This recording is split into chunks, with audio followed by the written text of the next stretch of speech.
Serbia ने visa on arrival close कर दिया है। ये न्यूज़ वैसे है तो 1 महीने पहले की। 1 महीने पहले सर्बिया ने बोला था कि हम कुछ देशों को वीज़ा ऑन अराइवल की सर्विसेज नहीं देना चाह रहे और बंद करने वाले हैं। तो ऐसे उन्होंने 5-6 देशों के नाम लिए थे, जिसमें एक इंडिया का भी था, टर्की भी था और भी जिनको वो देते थे।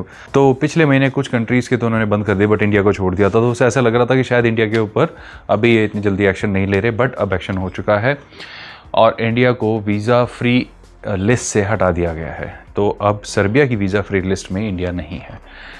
अब इसके प्लस और माइनस दोनों पॉइंट है। देखो, माइनस तो सिंपल सी बात है कि क्योंकि हमारे पासपोर्ट की वैल्यू थोड़ी और डाउन होएगी, क्योंकि जितनी वीज़ा फ्री कंट्रीज़ होती हैं उतनी पासपोर्ट की वैल्यू बढ़ती है, जितनी कम होती है उतनी डाउन होती है।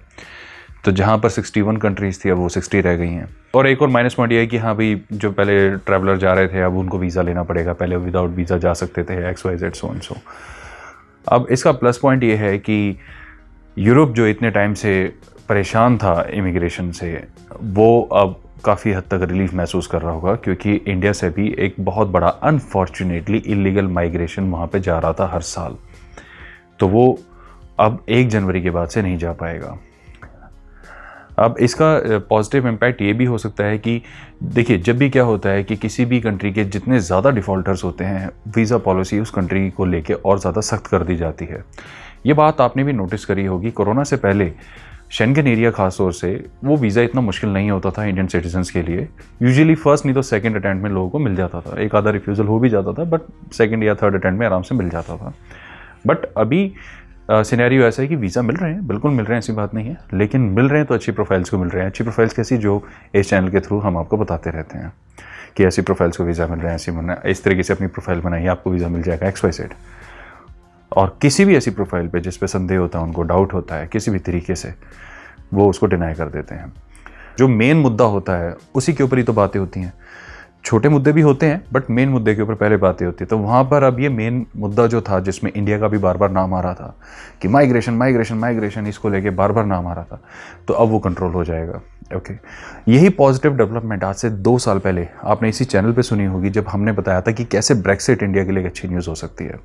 इंडिया से जो इलीगल माइग्रेशन वहाँ पे हो रहा था सर्बिया के एंगल को यूज़ करते हुए, तो वहाँ पे सबसे ज़्यादा प्रॉब्लम फेस कर रहा था ऑस्ट्रिया। ऑस्ट्रिया में असाइलम फाइल करने का एक्चुअल में एक बिज़नेस ही बन चुका था कि असाइलम फाइल कर देते हैं, एक असाइलम कार्ड बन जाता है, रिफ्यूजी कार्ड जिसे कहते हैं, तो आप उसको लेके यूरोप के अलग पार्ट्स में जा सकते हैं। तो ऐसा प्रोविज़न ऑस्ट्रियन गवर्नमेंट ने दिया हुआ था। Austrian government was absolutely fed up, और वो इतनी सख्त हो चुकी थी। बाकी मतलब आप ये लगाइए कि ऑस्ट्रिया का वीज़ा इस वक्त एक ऑर्डिनरी इंडियन के लिए काफ़ी टफ हो चुका है, बिकॉज यहाँ से इंडियन के कुछ सिटीजन्स वहाँ पे जाके रिफ्यूजी स्टेटस क्लेम करते हैं इस वजह से। तो ये प्रैक्टिस ऑस्ट्रिया ने नोटिस करी और पूरे यूरोप ने नोटिस करी, और उसके लिए सर्बिया को बोला गया कि आपके थ्रू लोग आ रहे हैं तो you'll have to control your borders.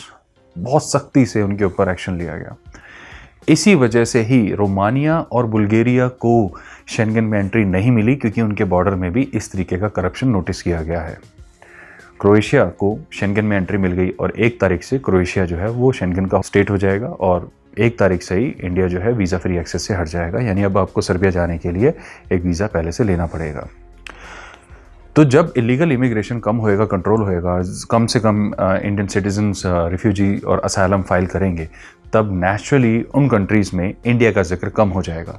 इसको आप इस चीज़ से रिलेट करें कि जैसे मैं बता रहा हूँ कि एक प्लस पॉइंट भी है, नेगेटिव पॉइंट भी है सर्बिया का वीज़ा फ्री एक्सेस हटाना, मतलब इंडियन सिटीजन्स के लिए।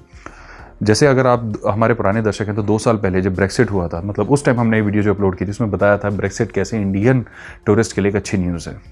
हमने बताया था, हमने आपको बताया था कैसे ब्रेक्सिट से एक पॉजिटिव इम्पैक्ट इंडियन टूरिस्ट के लिए पड़ेगा, वीज़ा आसान होएगा। क्योंकि ब्रेक्सिट करने का सबसे बड़ा रीज़न यूके का था टू लिमिट इमिग्रेशन, यही था सबसे बड़ा।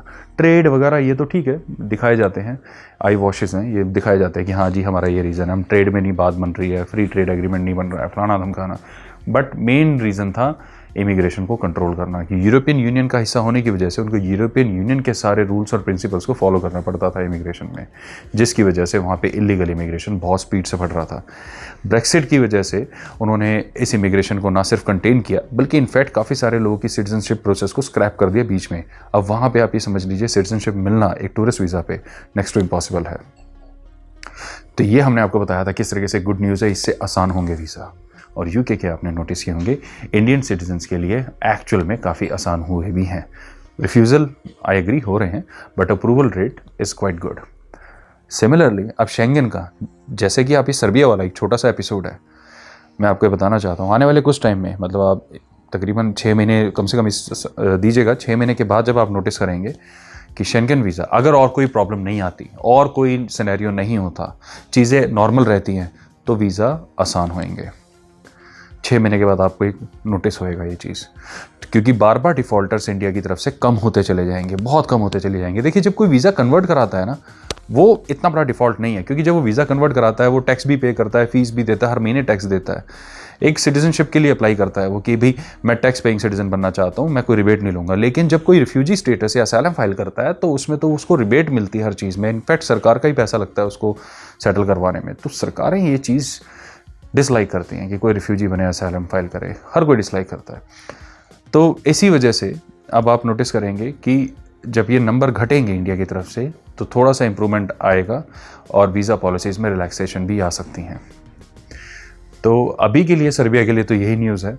और अगर फ्यूचर में ऐसा हुआ कि इसको रिवोक कर दिया गया, दोबारा सर्बिया वीज़ा फ्री कर दे, जो मुझे नहीं लगता हाल फिलहाल में होने वाला है, अगर ऐसा कुछ चमत्कार हुआ तो डेफिनेटली हम आपको डेफिनेटली बताएंगे। अदरवाइज़ सर्बिया का वीज़ा प्रोसेस कैसे होगा, क्या डॉक्यूमेंटेशन लगेंगे, क्या सब कुछ A to Z हम आपको 1 जनवरी के बाद ये सारी चीज़ें जब उनकी गवर्नमेंट की तरफ से डिक्लेयर होंगी तब डेफिनेटली हम आपको बताएंगे। अपना समय देने के लिए धन्यवाद। Bye bye.